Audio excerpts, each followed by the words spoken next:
Okay, San Francisco now owns the pick. Again, this is a pick that was Atlanta's, went to Seattle, and now was traded for by the San Francisco 49ers.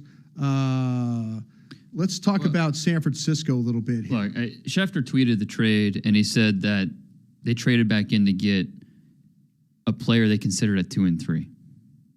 That tells you who it is right there. Yeah. It's the linebacker. It's a linebacker. Yeah, this is going to be Reuben Foster. Not to give it away, but I mean, to get a player you considered at 2 and 3 here, quite the value. Yeah, yeah. So in reading and Dane, I think, has correctly read the tea leaves. Right, I mean, there's no one else that's falling, right? I was going to say, I mean, this is it. This is going to be San Francisco went back in, and you're absolutely right from the Schefter tweet.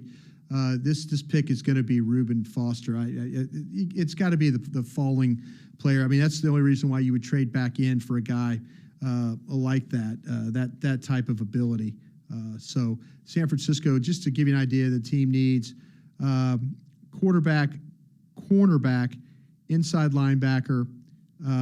We've talked about the defensive end. They drafted Solomon Thomas, and then here's maybe a running back is also a need from them. They're looking for volume pass catchers. But I agree with Dane on this one. I think the inside linebacker, this is going to be Reuben Foster. So no one had a worse pre-draft process. Talk about Tease Tabor.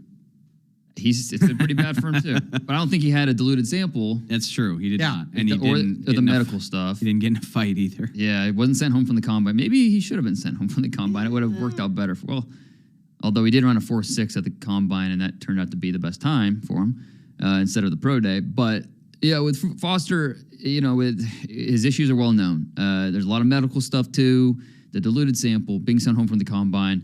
At this point, he's worth the risk, right? I mean, yeah, absolutely. You take a player like that in the top 15, you're crossing your fingers.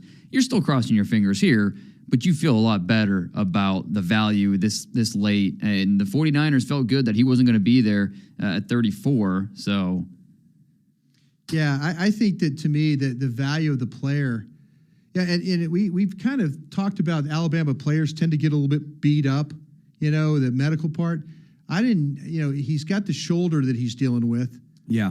But I don't see a guy that, talking to some trainers about him, I didn't feel like that they didn't feel like that he was overly taxed physically. And I'll tell you what, you watch this guy on tape, holy smokes, every time he hits somebody, it looks like it hurts. It looks like whoever he hits. It's violent. Yeah, he's just a violent player. He reminds me of Rolando. Yeah. And not just in that, but Rolando's that way. He hurts people out there, man. Yeah. It's really impressive, just the stopping power. I mean, rarely do you see Reuben Foster make contact and he's moving backwards. Yeah. I mean, almost 100% of the time, that ball carrier is either stopped dead to right or he's going Here's backwards. the 49ers. Oh, here it is. There it is. 49ers, we just missed that. Commissioner went to the podium. Gushing about him. Yeah, I'm sorry about that, Dane. I didn't mean to cut you off like that. No, it's... Reuben Foster what is, we thought. in fact, it's who we thought was the 49ers selection.